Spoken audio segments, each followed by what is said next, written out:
E por que é tão difícil falar sobre isso? Porque doutor? dá dinheiro, querida. Porque é só follow the money. Vai atrás do dinheiro que você vai ver onde é que termina. Mas quando veio aquele resultado, olha, um corredor da morte, onde todo mundo morria, você tem a responsabilidade de estudar, de aprofundar no assunto e não ficar dependendo do conhecimento de alguém. Você tem que fazer esse trabalho e você tem que chegar no seu médico, seu parceiro, entendendo igual ou mais da sua doença do que o seu próprio médico.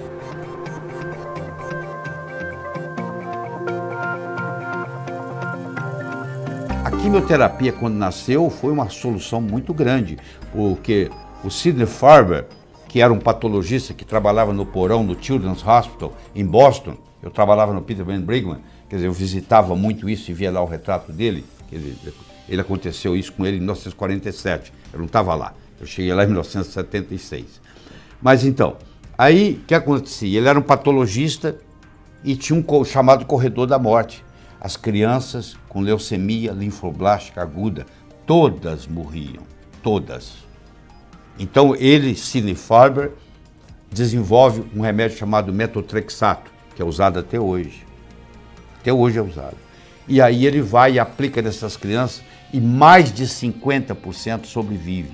Porque o metotrexato, a quimioterapia nesse jeito, em leucemia linfoblástica aguda, é muito interessante.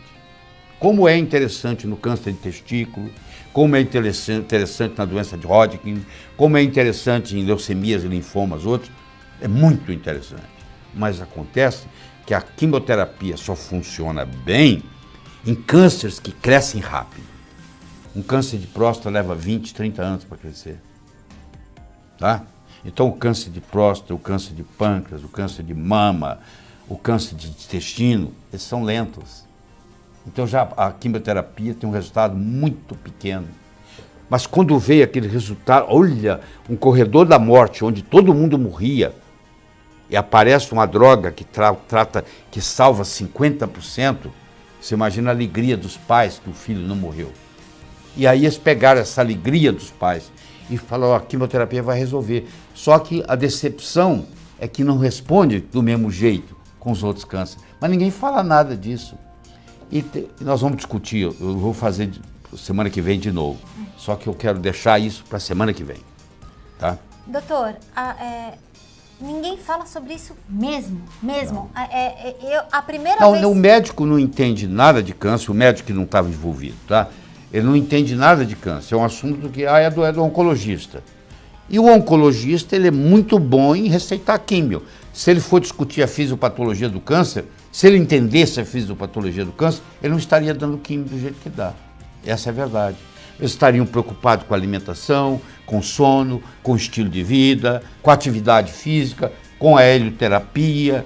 Olha, tudo isso que eu falei, um leigo podia falar. Eu não preciso ser médico para falar para você que 10, 15 minutos de sol por dia faz muito bem. Eu não preciso ser médico para falar para você que se você parar de comer carboidrato, açúcar, o seu tumor vai diminuir. Entendeu? Isso está tudo publicado na literatura, publicado. Aliás, você não precisa nem parar de comer tanto, você tem que diminuir o tempo que você come. Hoje chama jejum intermitente. Você come, para o paciente com câncer é assim, ele pode comer 6 horas por dia. E ele tem que ficar o resto do tempo, às 18 horas, sem comer. Só isso aí já faz uma diferença brutal. O Dr. Seyfried, ele publicou 3 casos, o doutor, está fugindo o nome dele, é um coreano canadense, endocrinologista.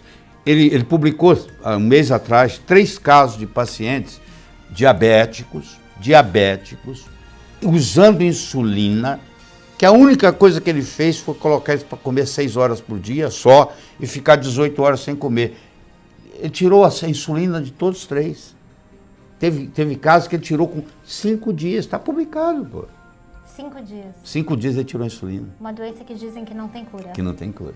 Doutor, mas apesar, porque a primeira vez que eu escutei sobre as taxas pífias de sucesso da quimioterapia foi com o senhor na semana Verdade sobre o Câncer. Sim. Antes eu nunca tinha ouvido falar sobre isso. Sei. Por que é tão difícil, com dados tão estarrecedores, por que é tão difícil falar sobre isso, doutor? Você vê, esse trabalho que eu te mostrei, que está publicado no Oncology, que é a revista principal, eles pegaram mais de 79 mil pacientes da Austrália e 150 e tantos dos Estados Unidos, mais de 200 mil pacientes, num follow-up e mostrando quem está vivo depois de 5 anos. Juntando o que funciona e o que não funciona, a média de sobrevida com 5 anos de quimioterapia é 2,1%. Isso juntando o câncer de testículo, que é 40%, juntando o Hodgkin, que é 35%, juntando os bons. Agora, se você tirar os bons, então fica praticamente nada. Você entendeu? E por que é tão difícil falar sobre isso, Porque doutor? dá dinheiro, querida. Porque é só follow the money. Vai atrás do dinheiro que você vai ver onde é que termina. Você entendeu? Infelizmente. Eu vou dizer uma coisa para você aqui. Você faz a analogia que você quiser. Se todo mundo, os 18% dos brasileiros que fumam hoje, se eles parassem de fumar hoje, o Brasil quebra. Porque 85% do cigarro é imposto. Se parasse de fumar hoje, os 18% dos brasileiros que fumam, se parasse de fumar hoje, a economia brasileira quebraria. Ou seja, tem que continuar fumando para a economia continuar. É mais ou menos assim. Se você parasse de fazer quimioterapia, hoje, todos os hospitais que trabalham com química quebrariam. Quebrariam. Você está me entendendo? Entendi. Então é um problema sério. Isso não necessariamente tem a ver com a saúde das pessoas. Eu falo isso sem hesitação, porque antes de eu trazer isso para você, eu faço o meu dever de casa. Eu já deixo lá direitinho as defesas, para se alguém me incomodar, já está pronto. Os advogados só põem aquilo numa forma jurídica e não tem problema, entendeu? O Vitor Hugo tinha uma frase que ele dizia assim: nada é mais poderoso do que uma ideia quando chegou a sua vez. Chegou a vez, o pessoal está cansado de sofrer o tratamento do câncer. Você que está aí me assistindo, eu te estimulo. Hoje a informação é democratizada. Você pode ter a medicina inteira no Amazon.com. Antigamente você só comprava um livro médico se você fosse acadêmico de medicina e o cara ia vender, o vendedor de livro médico ia lá na faculdade vender para você. Nem na livraria você conseguia comprar há 40 anos atrás. Hoje você tem todos os livros médicos no Amazon.com. Você tem todos os grandes professores palestrando no YouTube. Hoje ninguém segura a informação.